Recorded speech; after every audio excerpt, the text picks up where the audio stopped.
সবাই কেমন আছো? দেখো সকালবেলা, সকাল না দুপুর হয়ে গেল, দেখেছো 12টা প্রায় বাজে। আর এখন আমি তোমাদের সামনে আসার সুযোগ পেলাম, তাও আবার আমার রান্নাঘরে আমি চা বানাচ্ছি।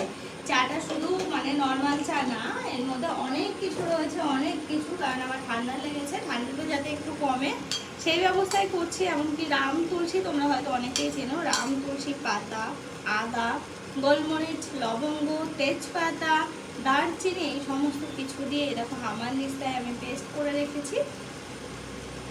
তো এটা দিয়ে ফুটিয়ে একটু কড়া করে চা করে আমি রাখবো, সারাদিন যাতে 3-4 বার আমি খেতে পারি, খেয়ে আমার ঠান্ডাটা যাতে আমি কমাতে পারি।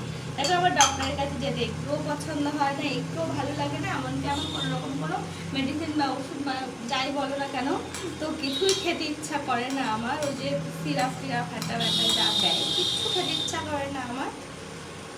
শুধু মনে হয় যে না, নিজের মতো করে চেষ্টা করি না কেন। দিয়ে দিলাম জলের মধ্যে,